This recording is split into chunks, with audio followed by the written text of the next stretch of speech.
Amy's on location at the airport, so she's handing it off to a very special guest, one of our rock stars that one of my inspirations. When she talks, she lights me up, and it takes a lot to get me excited, but she knows how to bring it. And so today we get to listen to Miss Lisa Larowe.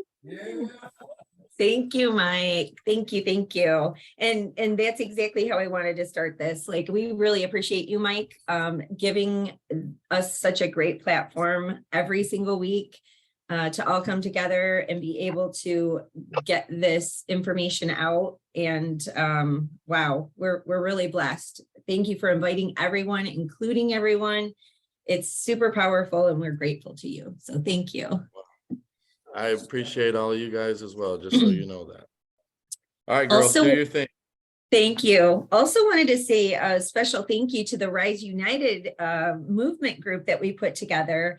And what is Rise United? You guys may want to know. Some people are still asking, what is it about? And basically, it's a group of agents that believe in training and collaboration for all agents, no agents left behind, right? We are here to pour into everyone. So it doesn't matter what brokerage you work at. It doesn't matter, if you're a new agent, if you've been in the business forever, let's all get together. We're all in the same industry. We all have the same goals. Like, let's make that work. So this has been a really great thing for us.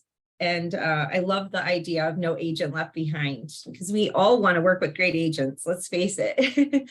So, all right. And then yesterday, Corey, wow, she hosted his lunch and earn via Zoom. And he'll be doing that every Thursday at noon. And he brought the fire yesterday. He talked about for sale by owners, and what a great person to talk about for sale by owners, because he learned the scripts. He went out there, and just every for sale by owner just kind of caves to his kindness, his niceness, his warm willingness to help.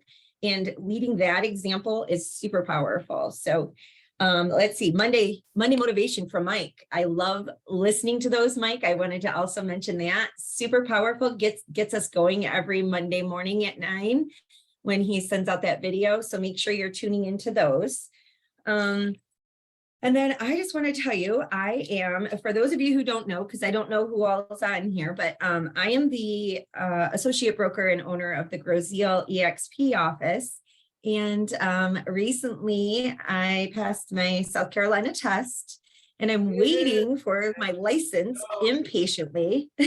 Yesterday we drove to Columbia to drop off our paperwork so that we could hopefully speed up the process to get our actual license. So, and I'm not moving, by the way. Everybody keeps asking me, I'm not moving to South Carolina. I'm going to have dual agency, dual residence. So I want to have that fluid and openness and be able to do both and to do whatever it is that I want. So if I want to escape the cold a little bit, I can. So not moving though. I'm not leaving my people. I love you guys too much.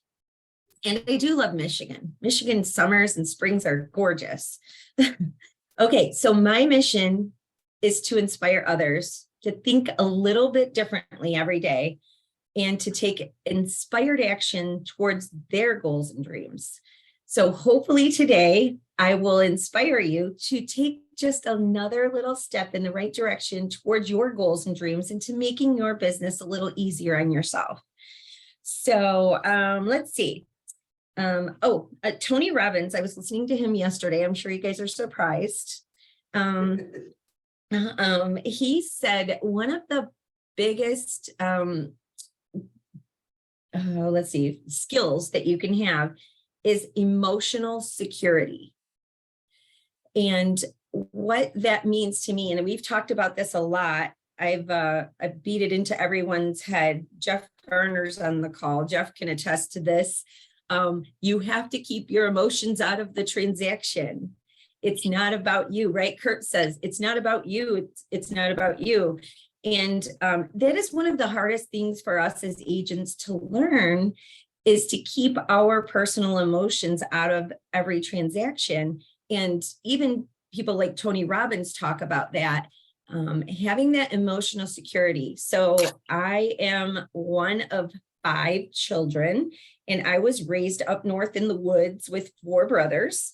And I can tell you, we were all raised with no emotional maturity, right? And still I can say some of my brothers just don't have that emotional maturity. And what does that mean?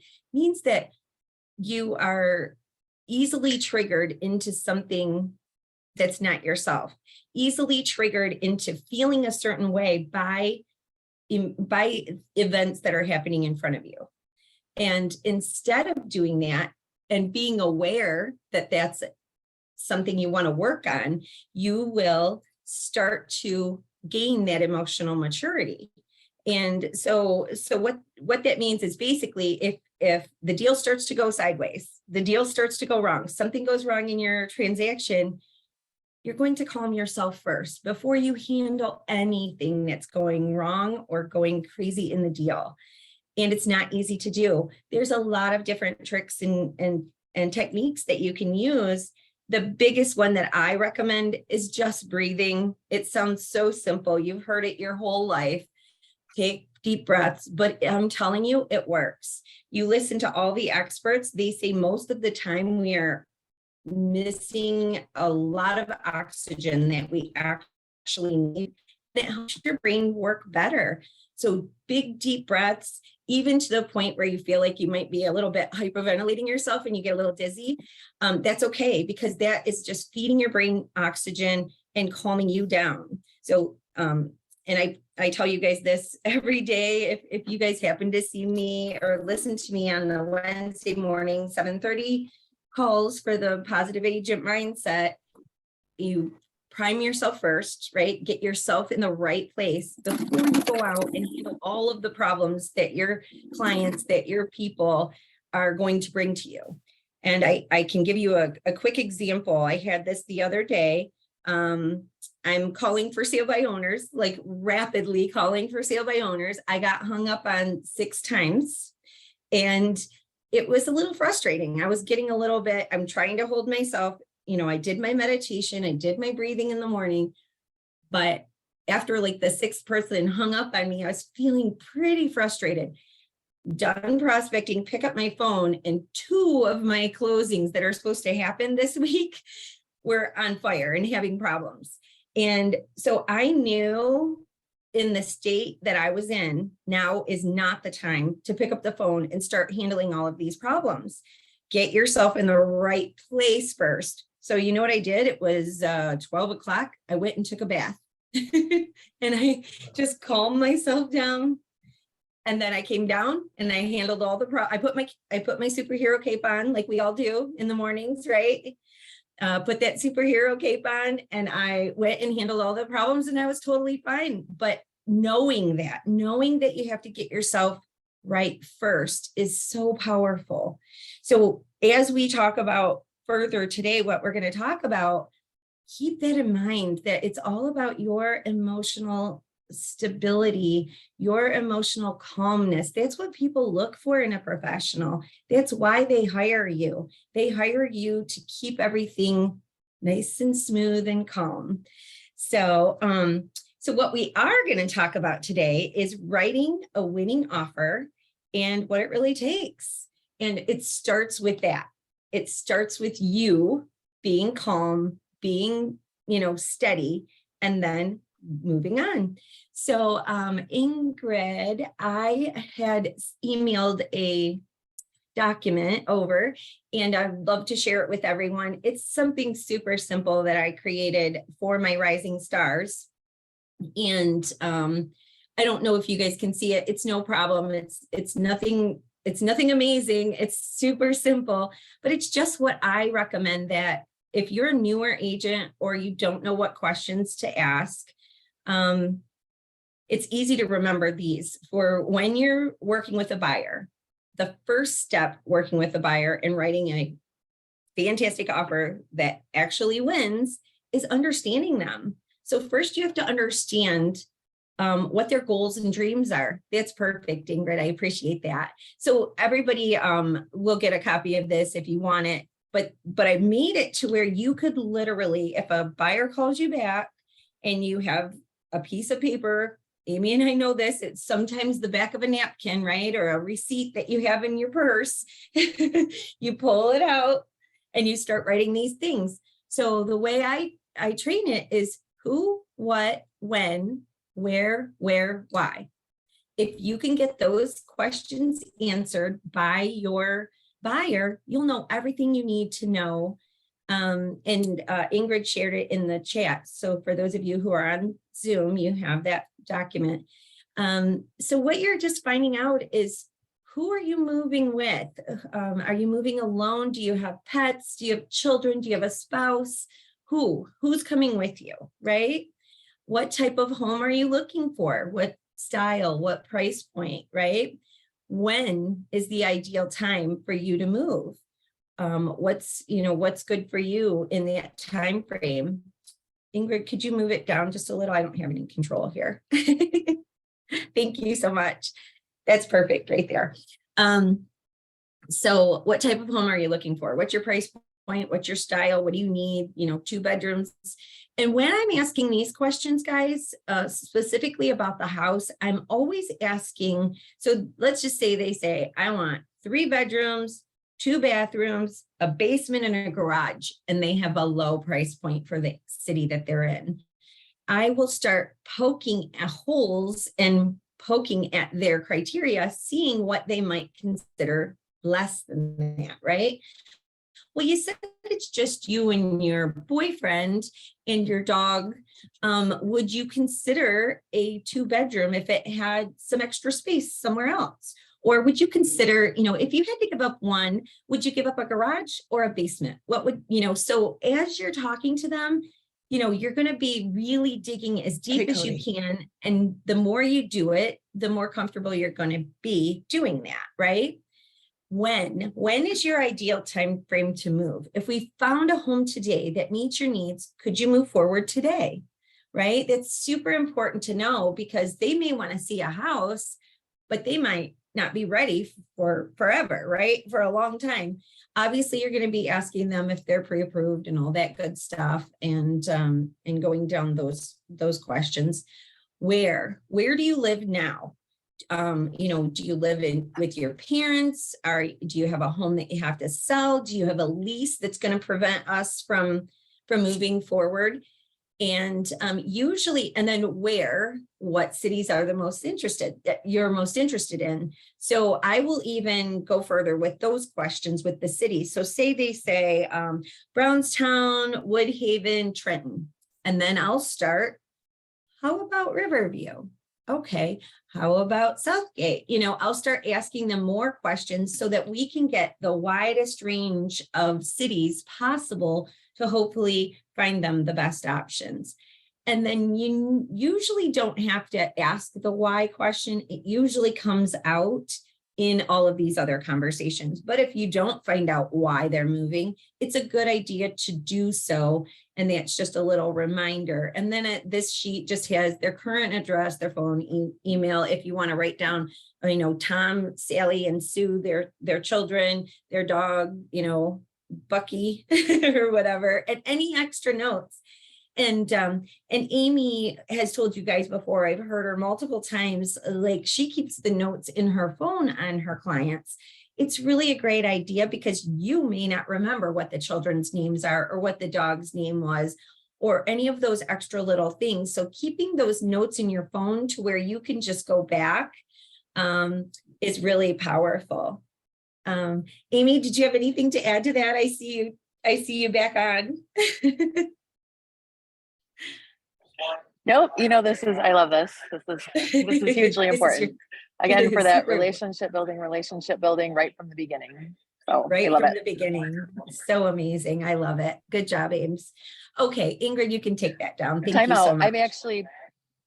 I'm actually traveling with a client today that became my friend, because that's how I started with her. Like, seriously, just getting to know her girls, and we're traveling together to Mexico today. So that's the kind of relationships you can build just by starting that relationship early on. So, and I can say, a majority of my clients become friends. Not all of them, but I mean, at least like I have clients tell me they love me. I have clients always inviting me. Like I have clients that are out of state that are inviting me to come visit them in Florida. I have clients that, moved up north. They're like, come visit, come see what we've done. Da, da, da. So yeah, those are the kinds of relationships you're building and you're asking more questions. So that's why I included that, is really getting to know your client so that you can win the deal, right? So that you can win the offer. And create these amazing lifelong clients that love you and would only call you. And I wanted to give a special shout out, and I think this is a perfect time. Is Andrew in the room? Mike, I can see you over there. Is Andrew here? He's over there. Yeah. Yep. Okay, good. So talking about building clients for life, I have a client that I have been in, like they bought a house for me 5 years ago. And for that 5 years, 1 or 2 times a year, I will call them up and say this simple thing on his voicemail. Hey, Dan, I've just been thinking about you and Katie and the kids. I hope you're doing well. Wanted to remind you I'm still in real estate. If you ever need anything or have any questions, always reach out to me. I'm your resource. Hope you're having a great day. Hope you're having a Merry Christmas, whatever it is I say, right? And I've never gotten a call back, never gotten a text back, never acknowledging me at all, ever, right? All of a sudden, 5 years go by and they want to move. So they just immediately call me and they're like, yep, we want to move. We have a house we want to buy and we want to put our house on the market and sell it, right? So I immediately call my teammate, Andrew, superstar, and he fills my shoes because I'm here in South Carolina, and he does all of the things that I've been teaching and, guiding through this process. And we now have a house under contract with that buyer, and we have a listing going on the market with that person. And that's just from building those connections when you're working with people and staying in touch. So Andrew did an amazing job. I wanted to give him a huge shout out. He is a true professional, truly taking things to the next level. So everybody, if you don't mind, give Andrew a nice, it's not easy to, I'm not an easy person. Like I demand a lot. So I was like, pretty intense about this. I've never given up one of my sphere before to another agent. So super proud of Andrew for the way he's handled this whole process, and my clients love him. So yay, Andrew. But I wanted to bring that up also because it just shows you, if you do the things that we're all telling you to do, these are the kinds of deals you're going to have. Now, these people totally trust me. They totally trust Andrew. And they're doing everything we tell them to do. So it's not a struggle where in some cold leads or some strangers reaching out to you, you have a lot more to prove to them. So you prove it to them up front and then you're in. And that's the key. So step 1, understand your client and make those connections by asking lots of questions. All right. Anybody have any questions on what I just covered? Just in case, or anything to add. I know there's a bunch of experts in this group too. So I'd love if anybody has anything that I missed or that they do in addition when you're doing the questions. No? Okay. There's one chat at least. Okay, perfect. All right. So when you find them the right house, right? So you've been working with them, you've done all the questions, you're going to give the listing agent a call. You guys have heard this. I know you've heard it. But this, I want to make sure that I'm reiterating.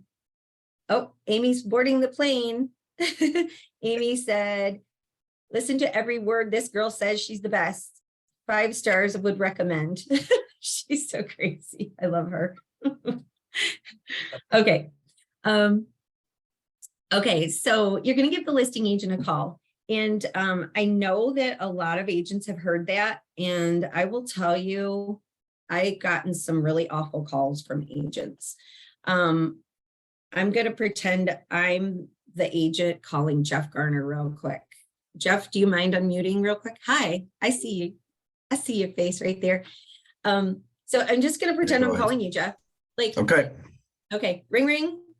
Hello. Hey, Jeff, yeah, I see you got this listing on 123 Main Street. You got any offers on that? We've heard we've got a couple coming in, but nothing right now, Lisa. Oh, okay, so you just got a couple coming in. All right, well, what do I need to do to win the bid, do you think? What do I need to do? So am I supposed to be difficult or a shitty No, I'm agent? just saying, like, if I'm coming at you like that, your reaction is just horrible. And I've had agents literally come at me like that. I Yeah. don't want to help them. I don't want to work with them. Like, they're being pushy, rude. They're not even right. Like, no, that's not what we're talking about when we're talking about calling the other agent, right? So, right, yeah. And so sorry, Jeff, I just put you on the spot, but yeah, so if I called Jeff in another way and I just said, ring ring, Hello. hey Jeff, it's Lisa Larowe at eXp Realty. Just wanted to give you a call because my clients are interested in your property on 123 Main Street. I'm not going to take a bunch of your time, but I wanted to know if you happen to have any other offers right now. Oh, hey, Lisa. Thanks for the call. We have heard from a couple agents that we've got a few offers coming, but nothing in hand right now. Okay, nothing in hand right now. Okay, well, my clients are just adorable first-time home buyers, and they really, really want this house. They've lost, of course, 5 houses. So they're at the point where they're just feeling really frustrated. So I would love to work with you, Jeff, and I would love to put this house under contract with you. So if you could just give me any guidance at all on what's important to you, your sellers, I would love it. Is there anything that I can do to make my offer shine? Well, thanks so much for calling, Lisa. I really appreciate it. Obviously, price is real important to them, but they do need the 15 to 30 days occupancy. So if you can write that in, that would definitely be a bonus. And then if you got a good local lender, send it to me.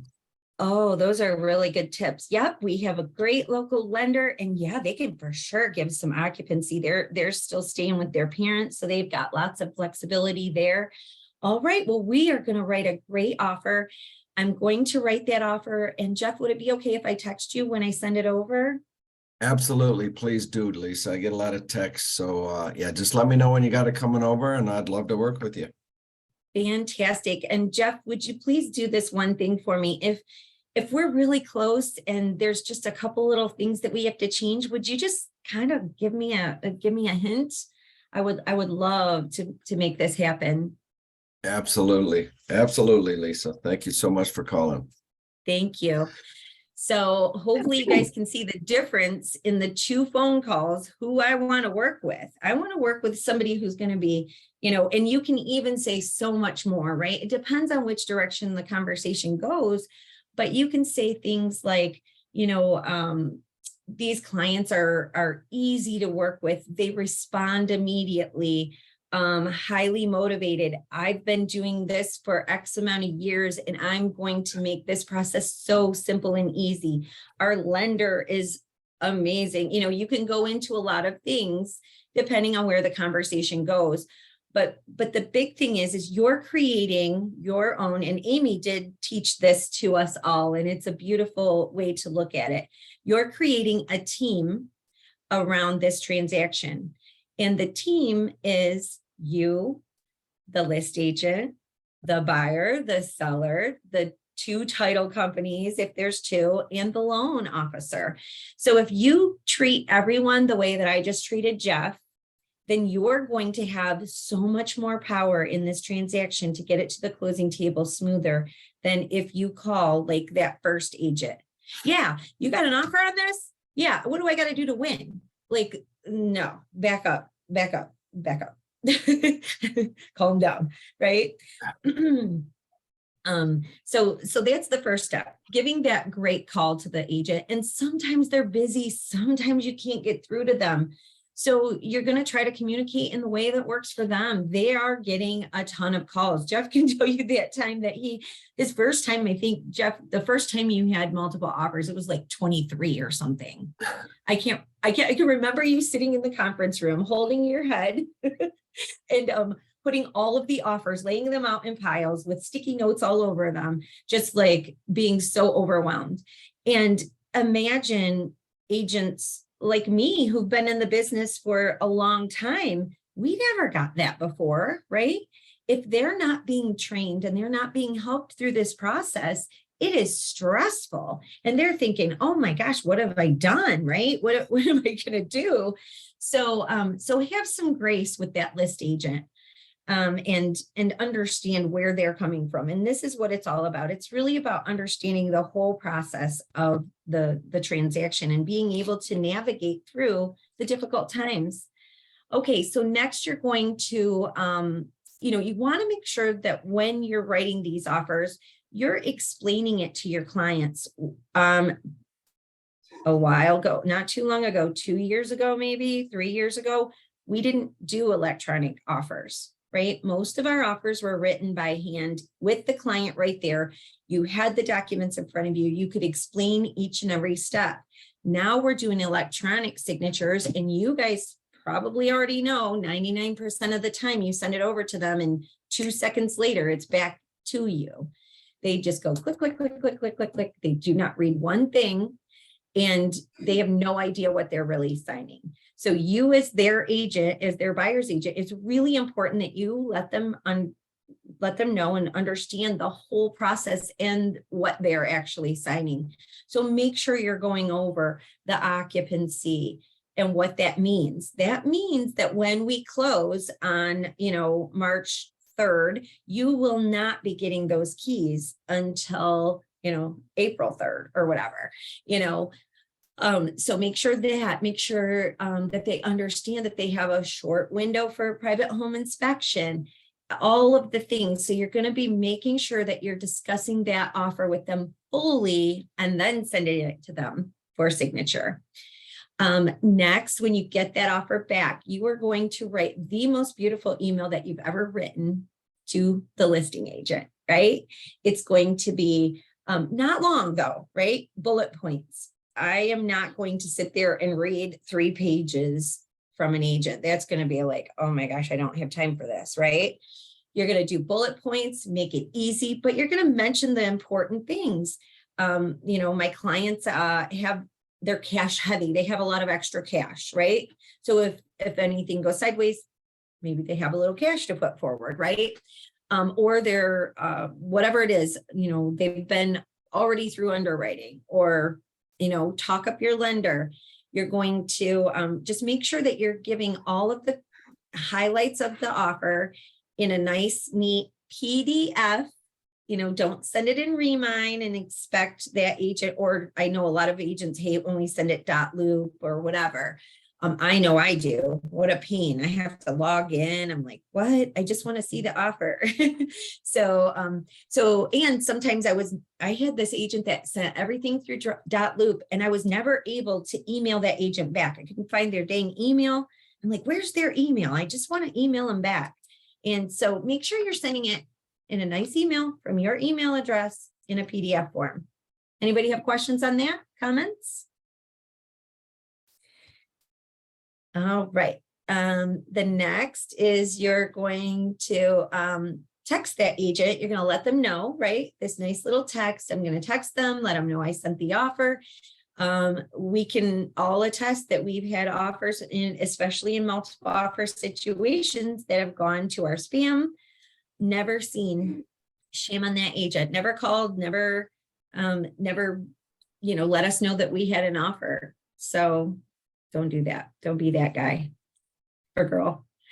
Okay, so you're going to, once they acknowledge, you're going to keep checking back, especially if it's one of those highest and best situations. You want to keep touching that agent because, as you know, a lot of people wait until the very last minute to submit those offers. So from, the morning of, let's just say highest and best is due at 2 o'clock today, I could call the agent right now and I could be in the win. I'm like, yeah, we've got it. By 2 o'clock this afternoon, I could be last on the list because everybody else's offers come in.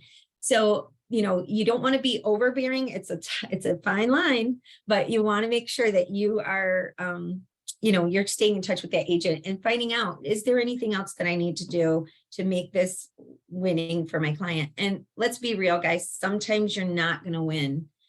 You're just not. Sometimes your clients just can't do cash or can't do 50% down or can't do an enormous appraisal guarantee. So sometimes you're just not going to win. And at that point, that's your opportunity to become even closer with your buyers. You're going to this is not going to cause you and your buyers to separate. This is going to cause you and your buyers to bond even closer at this point. You're going to let them know that you completely understand what's going on, that you empathize with what they're feeling. They may be angry, right? So you're going to get a little angry with them. I know it's so unfair. I wish these things didn't happen to, you're such great buyers and this was such a great house. And you know what? I believe in you and I believe that you're going to find the right house. We're going to do this together. Stick with me. I promise you, we're going to find you the right house and we are going to win next time. So you're going to just keep them in the loop and keep them going. Anybody have any extra tips that you would add to that? Let's see. I don't know if somebody said something in the agency 365. Hi, Cindy Ames. She's on the phone. No, but only advice is like Lisa said, make sure you guys at least call them, text them, tell them the offer's coming, even if you're not going to go above and beyond like you should be doing, to call them and sweeten them up and try to butter them up, obviously, to take your deal. I've got numerous that have gone to my spam, just like you said, Lisa. Agent calls me days later. You never let me know that you sent an offer because I didn't see your offer. Or you get 5,000 emails a day, all kinds of BS, and so you miss it going down because they didn't call and tell you. At least make sure you call and let them know you sent an offer. Give them the respect and give your clients the respect that you took the time to write it up. Give them a heads up. Absolutely. Thanks, Jeff. That is so important. And it happens way more often than you guys even imagine. Hey, Lisa, I was stepping away a couple of times, but I don't know if you've mentioned this, but I always find it good practice. This is when I interview the other agent too, to find out if this is somebody that I'm going to click with and I'm going to want to work with, and are they going to make this transaction as easy for me as I am for them. So it's a good time to do that too. Yeah. Are you talking if you're the list agent and you want to kind of weed out the agents that are not going to be great to work with? I kind of do both. Yeah. Because if I'm, on the buy side, and I've got a listing agent that's going to be hard to work with, maybe I need to find another dwelling for this person. You know what I mean? If they're going to be, ugly on the other side, yeah. I just start building a relationship with the other agent at this point is really beneficial on both the buy and list side. Agreed. Thanks, Cindy. And if you guys think about that, let's use the example of Jeff. I think like we talked about, he had 23 offers. I don't know. He had a ton of offers and majority of them are the same. Oh, look, conventional. Oh, it's the same price as the last 5, right? How are you going to pick the ones that really shine? Then it comes down to splitting hairs. Who's their lender and who's their agent? Those are going to win the last of it, right? Is this agent? Because I tell you what, I had a multiple offer situation just recently and I did not want to work with the agent that I'm working with. And unfortunately, they were the best offer. So we took it and I knew going in that this was going to be a trouble. And sure enough, all the way through, this transaction, she has been nothing but difficult.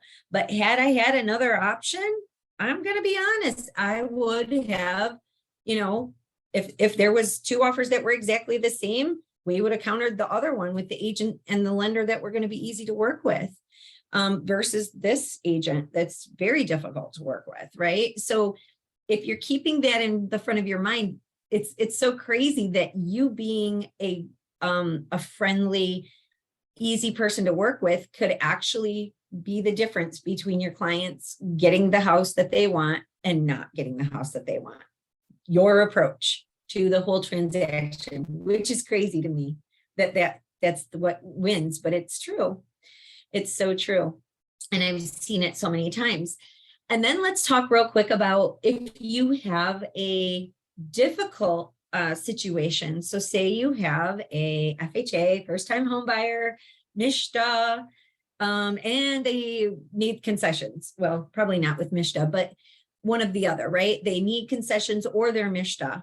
And you're just like lose, right? On all the deals that you're putting in because they keep picking the houses that are new on the market that they can't compete with. The reason I forgot to mention this, the reason I wanted to talk about this is we're coming into the spring market, guys. Spring market is now, right? For Michigan. Soon as the sun comes out, I know it's cold there now. As soon as that sun comes out, people are like, yes, let's buy. It's spring. So there is the prediction that we could have a lot of multiple offers and, you know, hard bidding again, especially on those hot houses. And your first time home buyers, they're going to have a hard time competing.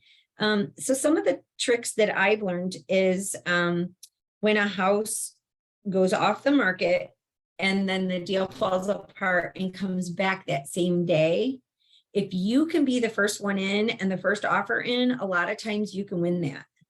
Another thing that has helped me win offers is like a bad agent on the list side that doesn't take great pictures, that doesn't do good description of the house, and it completely stays under the radar. Nobody wants to go there and look at it. Sometimes those houses are amazing and they're great. And you know, you can get in there and you're the only offerer, right? Instead of, you know, if they had done a great job and took great pictures, did a great description, explained it, whatever, that would have had probably 5 offers on it, right? But in this case, it didn't. It had 2 crappy pictures, a bad description, and you're like, well, you know what? Let's go take a look at it and slide right in there and win that one. And it's a great house for your clients. Does anybody have anything else on those topics? It's so weird not being face to face with you guys and just being over here by myself. But I know you're with me. I know you're following me, even though I can't see your little heads are this big over there in the room. What? Where's Bobby? Oh, Bobby's not feeling good today. Uh-oh. Yeah, we had a oh, my puppy's, she's been, yeah. So he's laying down right now. He's laying down. My puppy's been she'll have good days and bad days, my dog. And she's not used to traveling, so this has been a lot on her. So anyways, so okay, so let's keep going with the process. Okay, once the listing agent lets you know that you won the offer, your job isn't over, guys. Your job is just beginning and building those relationships and keeping the transaction together, because you're going to schedule that inspection and you're going to keep everything on track with the way things are going. And in the event that something goes sideways with that inspection, this is another reason why you want to have a good connection with that list agent. If I'm dealing with an agent that we've had conflict, we've had nothing but problems, and then they call me with a problem with the inspection, it's not going to go as well as if we've been friendly, like that call that Jeff and I just made. He's excited to work with me. He accepted my offer, and now I'm going to call Jeff. And I actually had my rising stars, and those rising stars of you that are in here, I had them call each other and have that difficult conversation. So it would go something like, hey, Jeff, we had our private home inspection. Just wanted to let you know that we did find some mold in the attic. And, my clients are going to do some more research to find out what's going on with that. But we will need to extend our private home inspection period, maybe a couple extra days, so that they can get some more people in there to find out what this mold situation is. You think that's going to be okay with your clients if we extend a couple days our private home inspection period? And then Jeff has the right to say, oh gosh, whatever, however his reaction is. But if you're approaching it from that standpoint versus, yeah, Jeff, there's mold in the attic and you're going to have to get that taken care of. Like, my clients are not moving forward. If you don't get that taken care of immediately, we're out, right? There's so many different ways to handle it. And just being conscious of what you're saying to the other agent and what the big magnitude of that is. And now Jeff's got to be in his head. He's thinking, oh gosh, these are difficult clients. I don't know how I'm going to get this through, but we'll figure it out. Right. And so if you have those great relationships, go ahead, Jeff. What were you going to say? And we've all had those clients, right, that are really scared, like, oh my God, we have mold. Oh, that's terrible. There's no way we can go through with this house. So make sure you have options. Like I said, I think in the meeting last week, make sure if you find out something like that, you get a remediation company to maybe go over there. If they do extend it, make sure before you call that listing agent and freak them out, oh, we're probably not going through. You have options. And same with your clients. Hey, it's not that big a deal. Sometimes you can remedy some mold for $500 to $1,000, and if that's the case, we'll get with that listing agent and see, okay, will they pay for it? Do we split it? But have options when you call them. Don't just call them, hey, there's a problem. What are we going to do? No, have solutions to the problem so that you don't lose the deal. That's great. Great advice, Jeff. And part of that is talking to your clients in a calm manner again, right? So I'm talking to my buyers and I'm saying, okay, yep, they found some mold in the attic. So I'm going to reassure them. First of all, I'm going to say, I've had everything from the sellers going to Home Depot, buying the mold remedy kit and doing it themselves, to a complete tear off of the roof, complete new boards, insulation, and new roof, right? So I've had one extreme to the other. And we closed those deals though. We closed them and everything in between. So you're going to just reassure your clients, it's okay. We can get through this, and whatever you guys are comfortable with. They may be highly allergic and they may say, that's it, we're out. And that's okay. You just need to be working for them and making sure that they understand everything, right? If they have high allergies, chances are you're not going to convince them to move forward and that it's okay, right? If they see it, they hear it, whatever, they may be just out. But I really did have all of those things happen, like in between, right? Where, it was just a quick fix. They had to do a couple of things and it was done. The seller paid for it, was like Jeff said, $500 for one of them. They just bought the gray. It was just a couple of boards in the attic that had it. It was because they replaced the roof, 2 years ago, but that staining was still there. So the buyers were fine with it. They were like, okay, yeah, cool. As long as it's taken care of, we're good. And then another thing, so you're making sure that your clients are taken care of. That's your number one, is how are my clients doing with this process? At any point, if you're pushing your clients to do something they don't want to do, and you're not taking their feelings, their, whatever they're dealing with into consideration, you're losing your clients. And like we talked about at the beginning, your goal is clients for life, not oh boy, now they're going to be talking about me all the time about how I didn't stand up for them, how I didn't take care of them, right? We want the opposite of that. We want them talking about how, you know, she went to bat for me and how she helped me through the process. She helped me understand. So you want to make sure that your clients are number one when you're going through this process. And then I've noticed I've had a lot of radon tests lately. I don't know if anybody else has, but two of 4 failed. So we've had to have the radon mitigation system installed. And luckily, Jenny, I'm sorry to call you out, but can you remember what our last one, what the price was on that?